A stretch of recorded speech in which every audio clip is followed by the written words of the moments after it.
Notre histoire se passe dans la petite commune de Gray, qui compte environ 5500 habitants, sur la Haute-Saône. Jonathan Daval est un homme de 33 ans. Il travaille comme informaticien à Gray. Alexia Fulio, ou Alexia Daval, de son nom d'épouse, a 29 ans et c'est une personne très pétillante, très joyeuse, très conviviale, amusante même. Elle est chargée de clientèle auprès d'une banque à Besançon. Les deux se connaissent depuis 2004 quand Alexia avait 16 ans et Jonathan 20 ans. Ils sont ensemble depuis plus de 10 ans et le 18 juillet 2015, à la mairie de Gray, ils se décident à officialiser leur amour et à le partager avec leurs proches en se mariant. Tout leur entourage s'accorde à dire qu'ils sont très bien ensemble.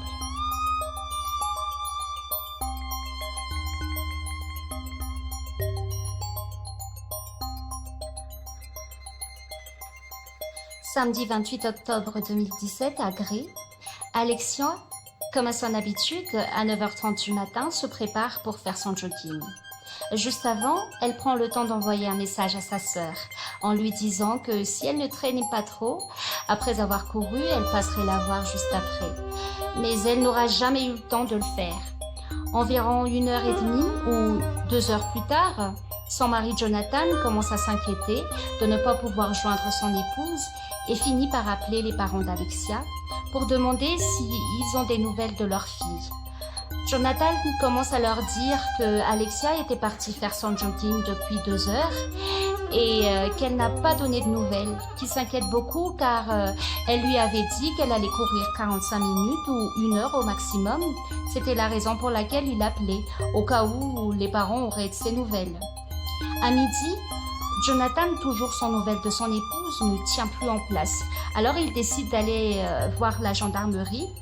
Il commence à raconter aux gendarmes que sa femme Alexia est partie courir, que c'était une personne qui a l'habitude de le faire, mais il s'inquiète car ça fait déjà 4 heures qu'il est sans nouvelles de sa femme et il pense qu'il lui est arrivé quelque chose.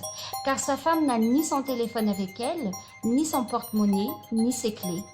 Il leur dit également que Alexia n'a aucune raison de vouloir disparaître et que lui et sa femme avaient de grands projets ensemble et que tout allait bien.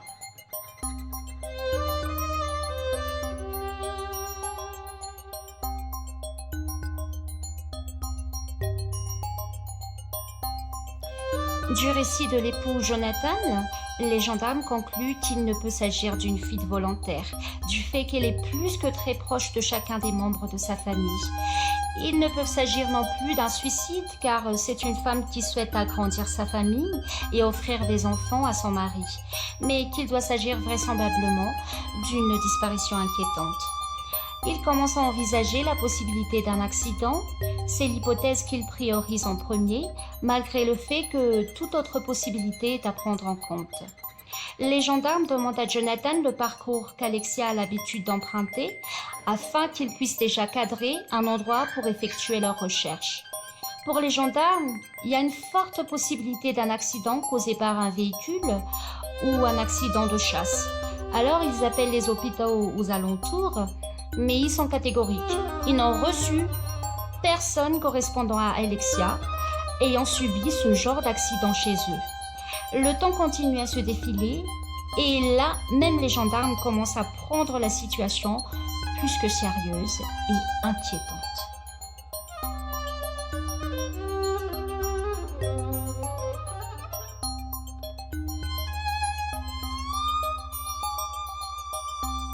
Avec l'aide du mari, les gendarmes commencent à retracer les dernières 24 heures d'Alexia. Alors Stéphane leur raconte que la veille au soir, ils ont été chez la sœur d'Alexia, ainsi que son beau-frère et son fils, qu'ils étaient au total 7 avec les parents d'Alexia, et qu'ils ont mangé ensemble une bonne raclette, que la soirée s'était bien passée, ils avaient bien mangé, ils avaient bien bu et bien parlé. À 23 heures, ils ont dit au revoir à tout le monde et ils sont repartis chez eux. Arrivés à la maison, ils ont regardé un petit peu la télé et ils se sont couchés par la suite. Et puis, le lendemain, ils se sont réveillés à 8 heures du matin. Et vers 9 heures, Alexia a commencé à se préparer pour son jogging et elle est partie à 9h30. Alors les gendarmes commencent à questionner Jonathan sur le matin de la disparition de sa femme. S'ils se sont disputés, s'il connaissait des ennemis à sa femme, si elle ne se serait pas fâchée avec une personne ces derniers temps, si à son travail tout allait bien, si elle ne lui a pas raconté des choses plutôt inquiétantes, des menaces ou autres. Mais Jonathan est sûr, non, rien de tout ça. Qu'il n'y avait pas de soupçon de tout cela. Que sa femme est partie courir comme elle avait l'habitude de faire, et puis rien. Elle a comme disparu, volatilisée. C'est ce qui l'inquiète le plus. Les gendarmes, eux aussi, sont inquiets du fait que de plus en plus de joggeuses disparaissent ou se font assassiner entre 2005 et 2011 lors de leur séance de jogging. Au total, 6 femmes qui avaient entre 17 ans et 50 ans.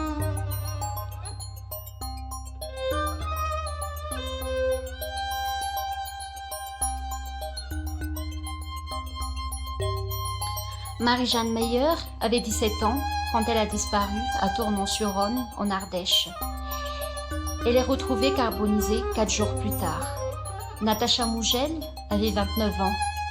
Elle est retrouvée morte étranglée et poignardée après avoir subi un viol le 6 septembre 2010 près d'un parc dans le Nord. Patricia Bouchon avait 49 ans, tuée le jour du Saint-Valentin à Bouloc, en Haute-Garonne. Marie-Christine Hadot avait 42 ans.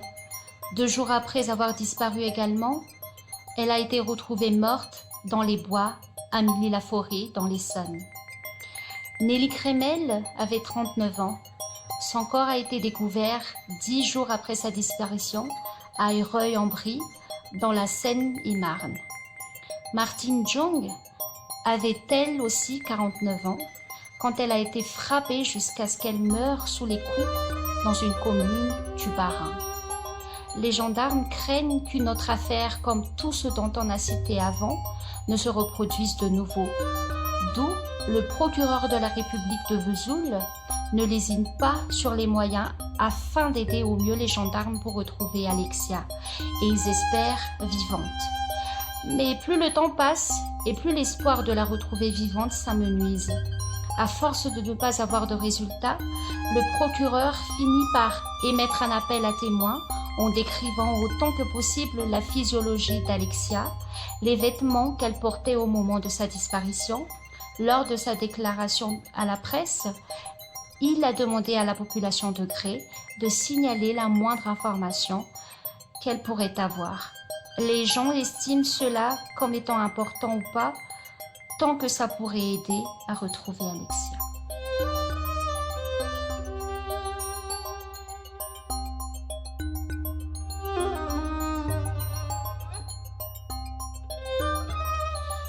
De leur côté, les parents d'Alexia, sa maman Isabelle Fouillot et son papa Jean-Pierre Fouillot, ne restent pas sans rien faire non plus. Mais ils font appel aux journalistes afin de faire à leur tour un appel à témoins et avec beaucoup d'émotion qui se fait ressentir.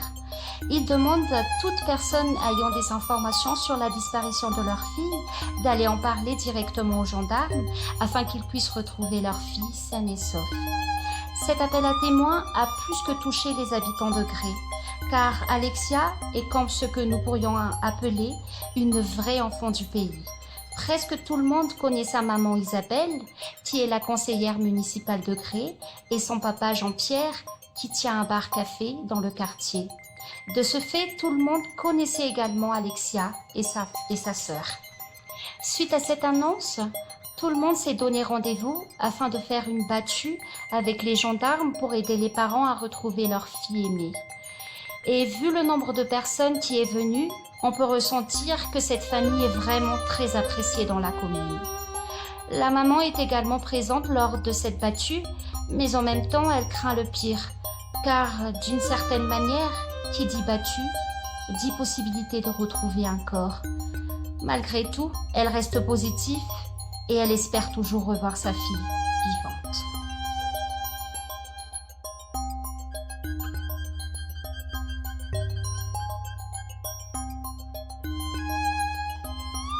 Le lundi 30 octobre, En fin de journée, après 2 jours de recherche, les gendarmes tombent sur ce qu'ils redoutaient le plus, c'est-à-dire le corps d'Alexia. Ce qui surprend les gendarmes lorsqu'ils découvrent le corps, c'est la position de celui-ci. Le corps d'Alexia est entouré d'un drap blanc. Elle a été mise sur le dos. Elle porte encore sa tenue, celle que son mari avait décrite aux gendarmes. Mais surprenons encore, ses mains étaient posées sur son ventre, comme lorsqu'on met un corps dans un cercueil, comme pour dire que la personne repose en paix. Les gendarmes se disent que le tueur a pris le temps de bien s'occuper du corps d'Alexia, de prendre encore soin d'elle, même si elle est morte. Ce n'est pas du tout l'œuvre d'un tueur qui va jeter le corps dans un endroit à l'abri du regard et puis s'en aller. Maintenant, ce qui est sûr, c'est qu'Alexia est morte, qu'elle n'est pas victime d'un accident mais d'un assassinat. Là où les personnes qui l'a tuée a essayé de mettre le feu à son corps pour effacer toute trace, car sur son ventre, il y a une partie qui a brûlé.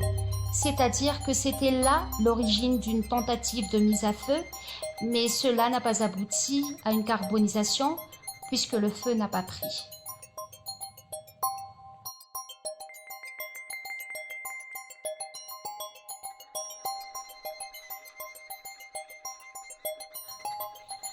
Par contre, le lieu de la découverte du corps d'Alexia va amener les gendarmes sur une piste à exploiter. Car déjà, il faut vraiment le faire pour arriver à cet endroit. Il faut parcourir un sentier pas très praticable afin d'arriver ensuite dans une forêt. Ce qui est sûr, c'est que c'est pas n'importe qui oserait s'y promener. Il faut le savoir que là où on a découvert le corps, personne ne s'y aventure sans une bonne raison. Déjà, ça fait un bon point pour les gendarmes, car ils se disent que ça doit être une personne qui connaît Gré et tous ses alentours. Il ne peut venir que de la région. Mais cette nouvelle ne rassure pas les habitants de Gré, car ils se disent que l'assassin peut être une personne qu'ils connaissent ou qu'ils côtoient. Ils ne peuvent le croire ni même l'imaginer. Ne serait-ce que le fait qu'il y ait eu un meurtre dans leur commune, que la personne est une personne très appréciée, les secoue déjà. Mais envisager que le meurtrier pourrait être un voisin, ils sont choqués. Un sentiment de peur se met en place et plus personne ne laisse sa fille, sa sœur, sa mère courir seule. Un vrai mouvement de panique s'installe à Gré. Après ce choc de la mort d'Alexia, les habitants se sont mis à déposer des fleurs, des cartes et même des petits nounours devant le bar de la famille. Ils veulent faire ressentir à Isabelle et Jean-Pierre, ainsi que la sœur d'Alexia et son beau-frère, toute leur compassion et qu'ils les soutiennent dans cette perte immense.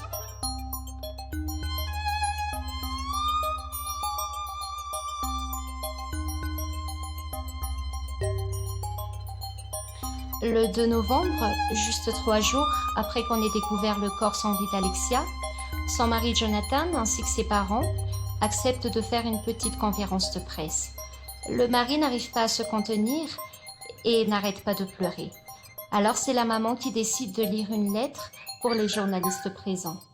Elle remercie toutes les personnes qui les ont beaucoup aidés à retrouver leur fille et afin de remercier toutes ces personnes et surtout pour rendre hommage à Alexia, la famille a décidé d'organiser une marche blanche le dimanche 5 novembre.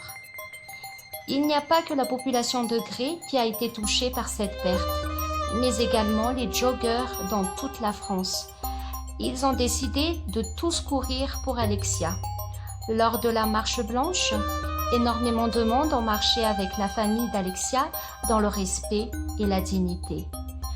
Tout le monde a compati à leur peine et les gens s'identifiaient à eux. Ils se disaient que si cela leur est arrivé, c'est que cela peut arriver à tout le monde. On ressentait la douleur de Jonathan qui lui ne pouvait toujours pas s'arrêter de pleurer.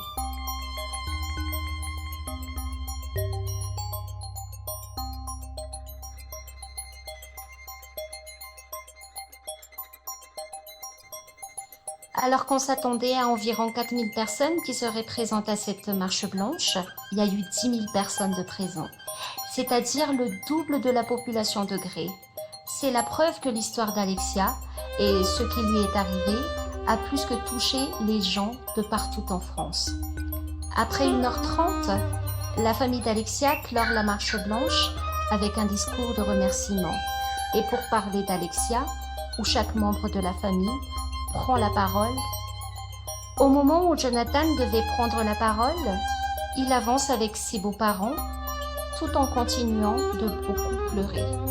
Quand il finit par se ressaisir et faire un discours qui étonne beaucoup, il ne parle pas de l'amour qu'il a pour sa femme, mais il parle plus de lui que de sa femme. De ce discours un peu centré sur sa personne que Jonathan a fait, les gendarmes commencent à s'interroger sur sa personne. Ils se disent qu'il est préférable d'ouvrir une porte sur l'implication de celui-ci sur la mort de sa femme Alexia. Bien évidemment, les parents d'Alexia ne peuvent pas, comme les enquêteurs, imaginer ne serait-ce qu'à un instant que leur gendre pourrait être l'assassin de leur fille. Au contraire, encore plus, ils le soutiennent. Jean-Pierre, le père d'Alexia, reste toujours avec Jonathan car il croit que son gendre est trop ému, trop affecté par cette peine de perdre sa femme. Le papa est même allé dire à l'assistance qu'il souhaiterait que toutes les jeunes filles trouvent un homme comme Jonathan, car pour lui, c'est le gendre parfait et que sa fille avait de la chance de l'avoir eu comme époux.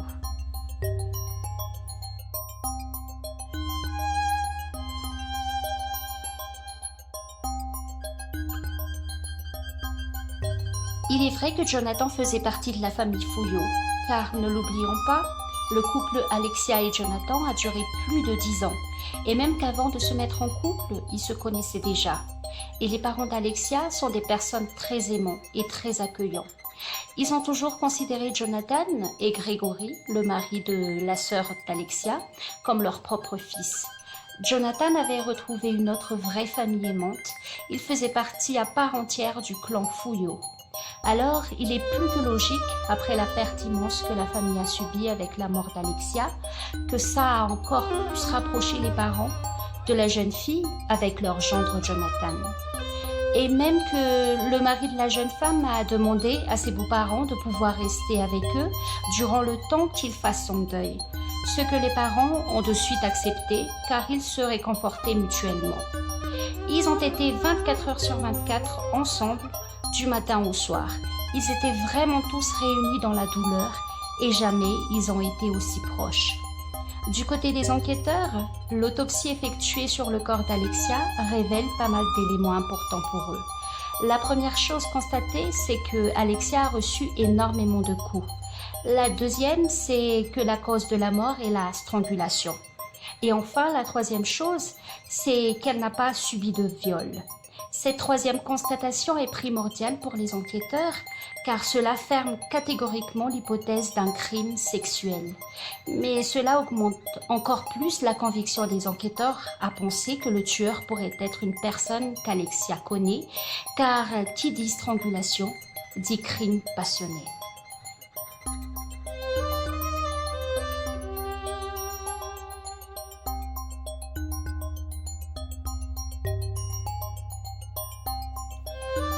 Pour ne pas de suite suspecter les proches d'Alexia, les enquêteurs se demandent si la jeune femme n'aurait pas une face cachée ou une autre vie. Sauf qu'après enquête, ils ne trouvent rien et ils constatent qu'Alexia n'a aucune autre relation amoureuse à part celle avec son mari Jonathan. Et surtout, ils ne lui connaissaient aucune personne qui pourrait lui en vouloir pour une raison ou pour une autre. Mais les gendarmes commencent à questionner les amis d'Alexia et ils leur ont dit qu'il y avait un voisin qui l'a harcelée depuis quelque temps. Cette personne était tombée amoureuse d'Alexia, mais qu'elle a de suite repoussé ses avances, mais il a tout de même continué en insistant, en lui envoyant des messages ou en l'appelant directement. Et cela commençait vraiment à gêner la jeune épouse. Mais après avoir entendu ce jeune homme, les enquêteurs de la gendarmerie ont pu vérifier son alibi ce jour-là. Il était à Besançon, chez sa mère, et il a pu être écarté de la liste des suspects.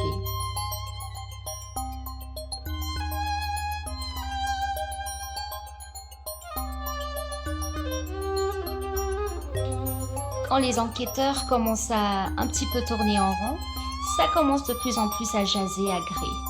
Les gens se mettent à parler et se faire leurs propres conclusions sur l'affaire. Certains parlent de relations adultères et d'autres pensent que le mari de Jonathan n'est pas le veuf qu'il voudrait nous faire croire. Quand il a appris les soupçons des gens, le jeune marié se met à s'éloigner des réseaux sociaux pour ne pas se faire du mal en lisant tout ce qui est dit sur lui. Autant il y a des personnes qui le croient coupable de la mort de son épouse, autant il y a d'autres qui voient Jonathan comme une personne inoffensive, timide, discret et très affecté par la mort de sa femme. Par contre, il clame haut et fort qu'il veut savoir ce qui est arrivé à sa femme, mais c'est pas pour autant qu'il va poser des questions aux enquêteurs, ni à ses avocats sur l'avancée des choses, s'il y a déjà un suspect en vue, par exemple. Au niveau de ses avocats, ils sont convaincus de l'innocence de leurs clients. Ils vont même faire des déclarations auprès des journalistes pour leur dire que ça fait du mal à Jonathan les intox qui règnent sur les réseaux sociaux et qu'il faut que tout s'arrête.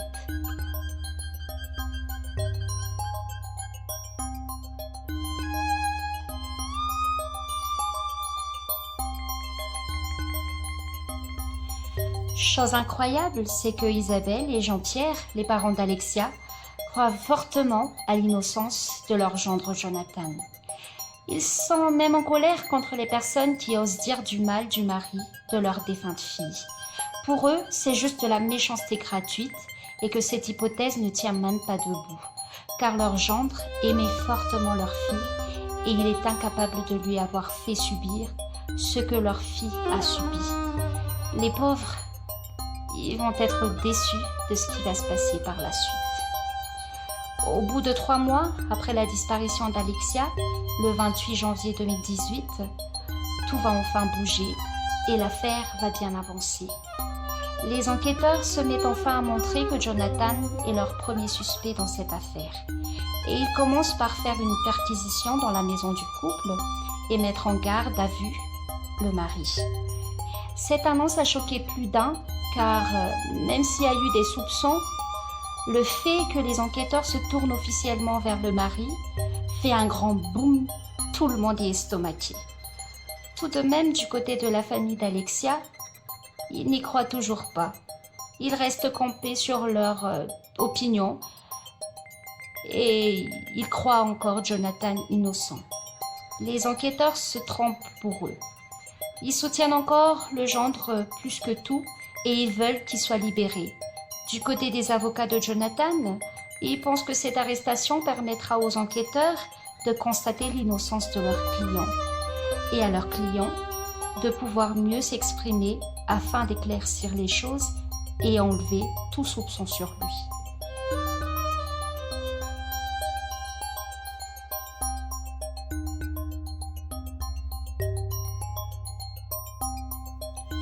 Ce que la famille et les avocats, et voire même les journalistes ne savaient pas, c'est que pendant ces 3 mois de silence, les enquêteurs n'ont pas cessé de continuer à enquêter et à fouiller partout. C'est le résultat de leur recherche qui a mené à l'arrestation de Jonathan. Ils ont travaillé très intelligemment et discrètement, afin que personne ne sache ce qu'ils avaient en leur possession, les preuves qu'ils avaient cumulées, les gens qu'ils avaient interrogés. Aucune fuite d'informations n'a été constatée. Personne à part leur équipe n'en savait rien. Les soupçons des gendarmes avaient commencé par le fait que Jonathan avait toujours dit qu'Alexia était partie faire son jogging à 9h30 ce matin du samedi 28 octobre 2017. En menant leurs enquêtes, ils ont découvert que personne n'avait vu la jeune femme courir ce matin-là, ni ses voisins, ni les personnes qui avaient couru ou qui étaient sur le chemin qu'elle empruntait habituellement. Sauf dans le cas où elle était devenue invisible. C'est impossible que personne ne l'ait vue ou croisée. Sur le parcours qu'elle était censée courir, à 9h30 du matin, il y avait beaucoup de monde qui circulait. Il y avait beaucoup d'habitations, beaucoup de personnes qui vont et qui viennent, surtout le samedi matin. Et toutes ces personnes interrogées n'ont vu Alexia courir ce jour-là. C'est étonnant tout de même. Les gendarmes, à partir de là, ont commencé à douter de la version du mari.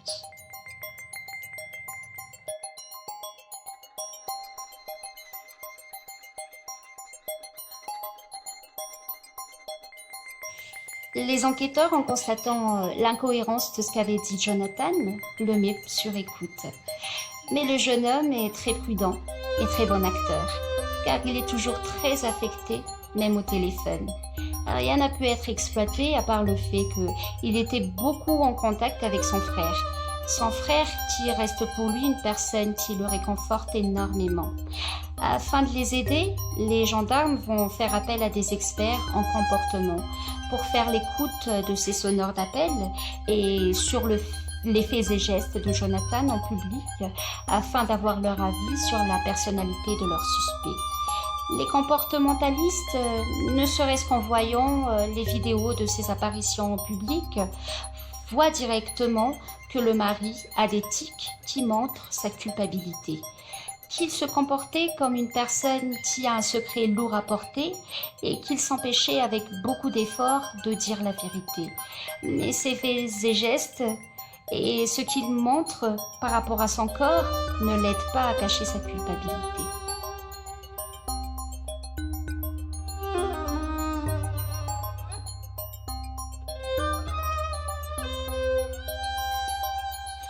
Avec les avis des experts, les enquêteurs se disent qu'ils commencent à voir le bout du tunnel et qu'ils ne font pas fausse route en se focalisant sur Jonathan, mais que celui-ci a vraiment des choses à cacher concernant la mort de sa femme, qu'il les mène en bateau depuis le premier jour où il est venu déclarer la disparition de sa femme. Reste pour eux de prouver que le mari est impliqué dans cette tragédie.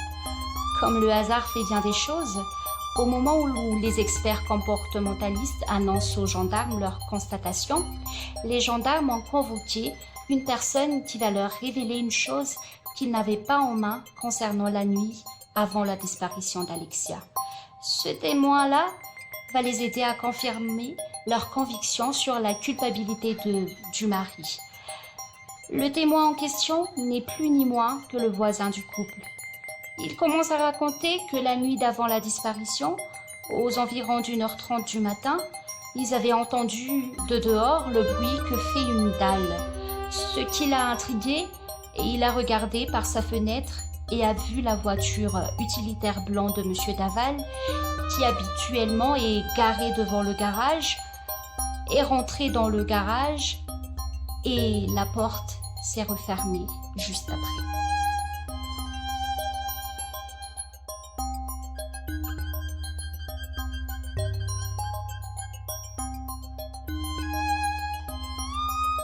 En se souvenant de la déclaration qu'avait fait Jonathan aux enquêteurs, il se disait que le mari leur a caché cet élément-là.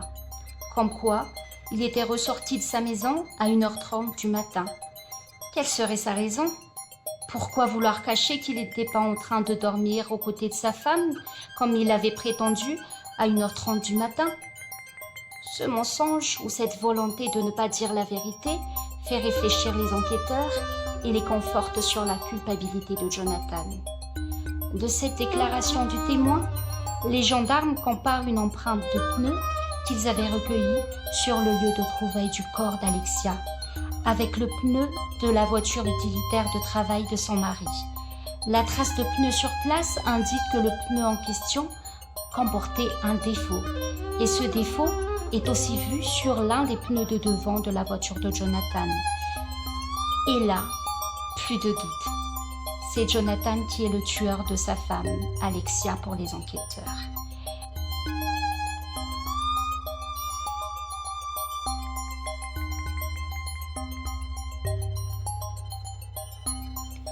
Aux surprises des gendarmes, un autre élément vient encore plus accabler le mari. Au dire de Jonathan, le couple qu'il formait avec Alexia ne connaissait pas de problème, que tout allait bien entre eux. Qu'ils avaient des projets ensemble comme le fait d'agrandir leur famille en ayant des enfants.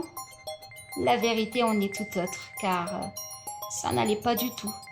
Ce n'est pas du tout un couple calme, tranquille, sans histoire, mais plutôt un couple avec beaucoup de problèmes, de disputes, et ils sont même arrivés à une certaine violence, que ce soit verbale ou physique.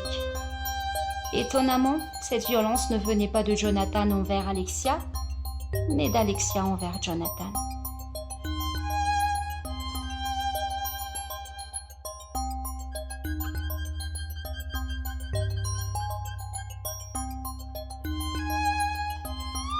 Après enquête auprès de leurs amis, les gendarmes avaient compris l'origine du conflit qui régnait dans le couple.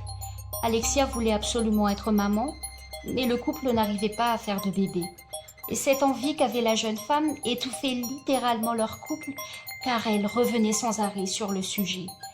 Alors, l'enquête avance de plus en plus en se basant sur le fait que Alexia commençait vraiment à mettre trop la pression sur Jonathan, et il se peut que cela ait contribué à ce qu'il pète les plombs, comme on dit, et finit par tuer sa femme.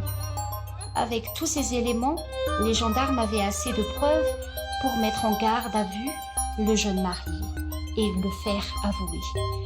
Même les avocats de celui-ci ne connaissaient pas ce que possédaient les gendarmes dans leurs manches, et voire même que le juge a été d'accord avec les enquêteurs de ne pas révéler les preuves qu'ils avaient, afin de surprendre Jonathan et ses avocats. C'est une fois que leur client a été interrogé par les enquêteurs que ces avocats découvrent dans la presse nationale les preuves que les gendarmes avaient contre leur client.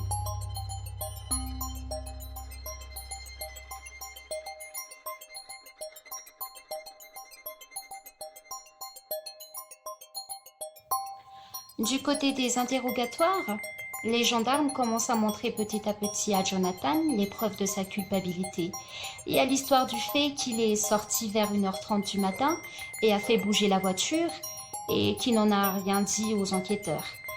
Le fait que les gendarmes aient comparé la trace du pneu retrouvé sur les lieux du crime avec ceux de la voiture de fonction de Jonathan et que cela ait matché. Puis, le fait qu'il avait raconté que tout allait bien dans leur couple alors que plus rien n'allait.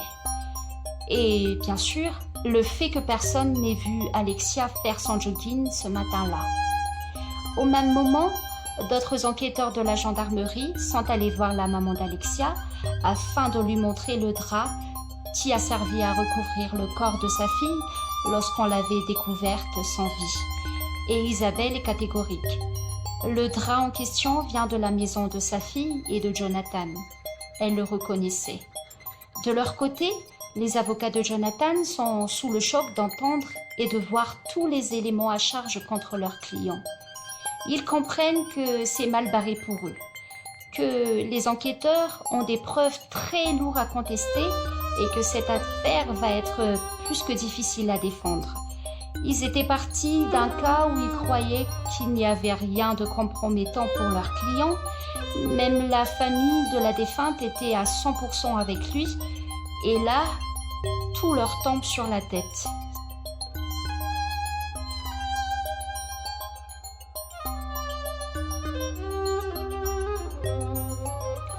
Face à toutes ces preuves, Jonathan n'avoue rien.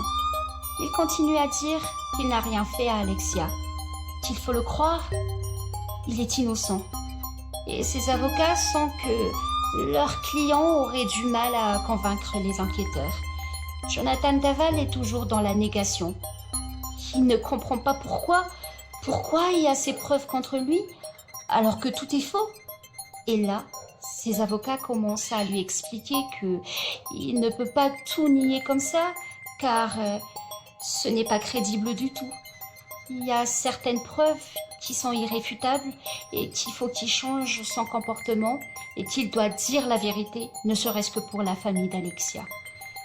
Ses avocats resteront toujours avec lui et continueront toujours à le défendre, quoi qu'il se passe, mais qu'il faut qu'il avoue quand même. Sous les conseils de ses avocats, après un jour et demi de garde à vue, Jonathan se met à changer d'attitude. Il commence à pleurer et finit par dire aux enquêteurs « C'est moi, mais c'est un accident. »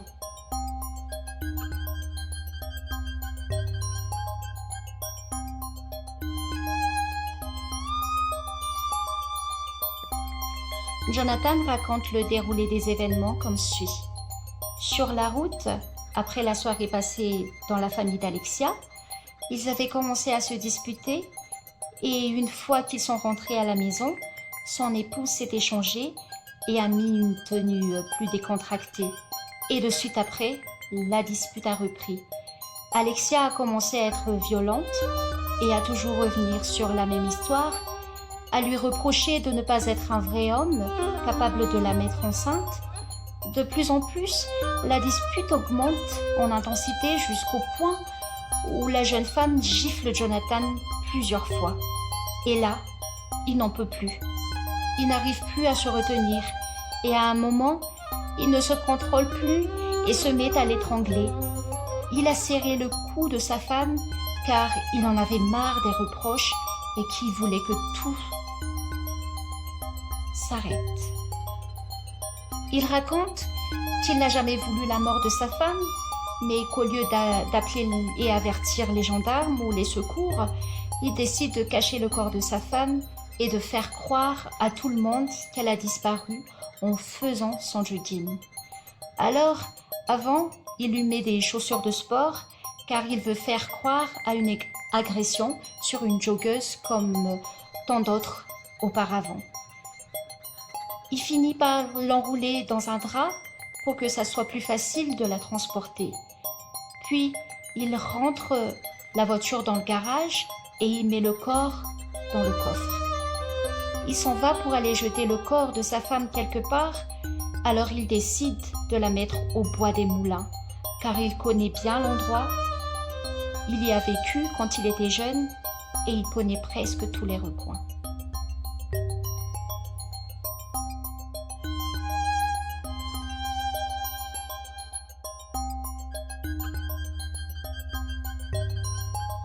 Après cette nuit, il a pensé à ce qu'il devait faire le lendemain matin, alors il a commencé à se créer un alibi, d'où le message que Alexia était censée avoir envoyé à sa sœur, lui disant que si elle avait le temps après son jogging, elle passerait la voir, alors qu'en vrai, c'était Jonathan qui avait écrit ce SMS, vu qu'à 9h du matin ce samedi-là, sa femme était déjà morte et laissée dans les bois. Et comme si cela ne suffisait pas, il a eu encore la brillante idée d'appeler sur le mobile de la morte pour faire croire qu'il s'inquiétait de ne pas avoir de ses nouvelles. Ensuite, sans attendre trop longtemps, il est le premier à aller voir les gendarmes pour les avertir que sa femme avait disparu et que c'était pas normal. Il faut dire qu'il est bon acteur, ce Jonathan. Au total, ses aveux n'ont pas duré longtemps, même pas 1 heure. Mais ce qui est sûr, c'est qu'il donne l'impression d'être plus apaisé, d'avoir pu soulager sa conscience de ce lourd secret. À ce moment-là, on ressentait un remords sincère venant de lui, mais cela c'est au dire de ses avocats. Malgré ses aveux, il continue toujours à se taire par rapport au fait que les gendarmes ont vu sur le corps d'Alexia une partie de son ventre calciné, comme si on avait voulu brûler son corps et effacer toute trace. Jonathan ne l'admettait pas. Il reste toujours dans la dénégation et dit qu'il ne lui a pas fait ça du tout. Après, il ne dira plus rien. En le défendant autant qu'ils le peuvent, ses avocats déclarent aux journalistes que leur client n'est pas un meurtrier ou un assassin, mais juste un homme qui a, d'une certaine manière, pété les plombs. Que Jonathan est conscient de la gravité de ses gestes et du mal qu'il fait subir à ses proches et à ceux d'Alexia.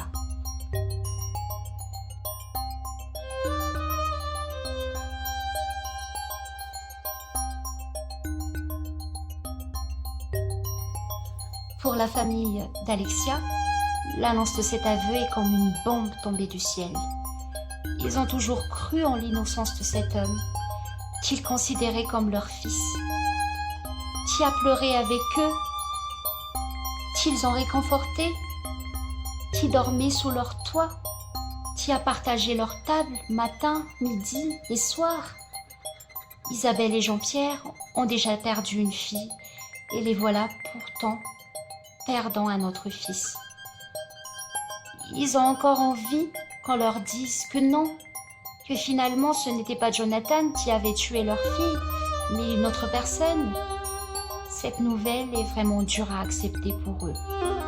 Malgré l'amour qu'ils avaient pour Jonathan, ils contestent tout de même fermement l'accusation de celui-ci en disant qu'Alexia était brutale et violente avec lui. Jamais leur fille n'a été comme cela. Et dignes comme ils sont, ils ne veulent pas se venger du mal qu'on leur a fait en leur arrachant leur fille bien-aimée, mais ils veulent juste justice. que justice soit faite et qu'on leur dise la vérité sur ce qui s'est vraiment passé. Pourquoi il avait décidé de l'étrangler? Pourquoi il ne s'est pas arrêté une fois qu'il avait vu qu'elle commençait à se sentir mal? Car pour tuer une personne de ses propres mains, il faut vraiment du temps et beaucoup de force. Et que Jonathan puisse enfin leur dire pourquoi il a souhaité brûler le corps de leur fille Alexia. N'avait-il pas de complice? Est-ce qu'il avait prévu de la tuer depuis longtemps?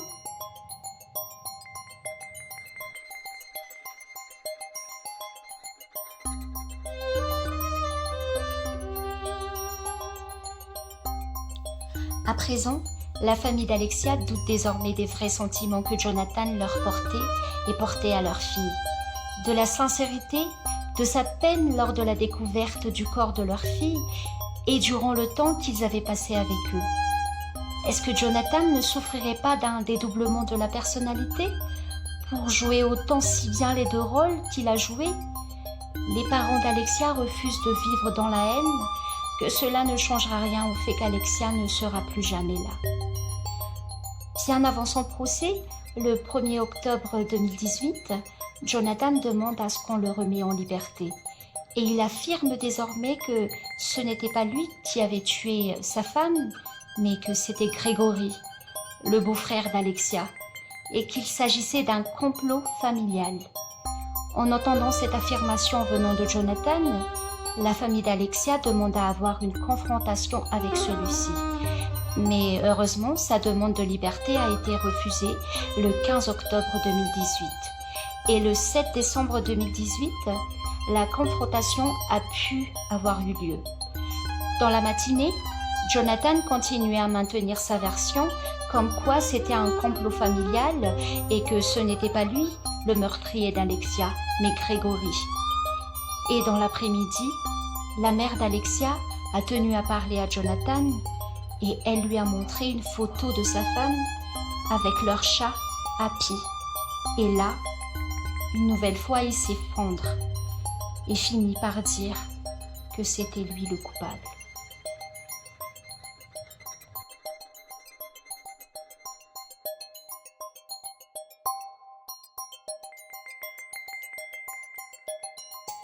Le procès de Jonathan Daval a eu lieu à Vesoul le 16 novembre 2020. Durant le procès, les problèmes intimes du couple ont été mis sur le tapis, car parmi les choses qui causaient du tort à leur ménage était le fait que d'un côté, Alexia ne pouvait tomber enceinte car elle avait des problèmes d'infertilité, mais qu'elle rejetait la faute sur son mari qui lui de son côté avait des problèmes d'érection. Il lui est même déjà arrivé de ne pas rentrer chez lui, mais d'aller dîner chez sa mère avant de rentrer tard chez lui afin d'éviter une confrontation et une autre dispute avec sa femme, du fait qu'il n'avait pas envie d'avoir une relation sexuelle avec elle. Tout au long du procès, Jonathan garde toujours la même réaction qu'avant, toujours cet air très triste et apeuré. Il ne pleure plus, mais ça se sent qu'il n'a pas changé au niveau de son comportement. Lors de son réquisitoire, l'avocat général demande 36 ans d'emprisonnement pour Jonathan, car il estime qu'il a trop fait souffrir à Alexia.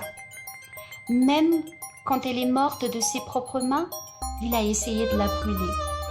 De son côté, Jonathan, lorsqu'on lui a demandé la parole une dernière fois, il a dit « Pardon, pardon ».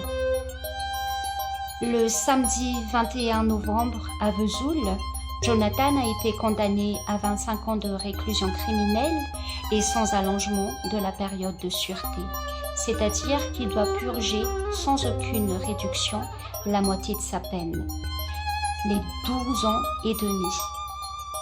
Il n'a pas fait appel de ce jugement. La question qui se pose à nous à présent est: connaît-on vraiment assez une personne et ce dont elle est capable de nous faire subir?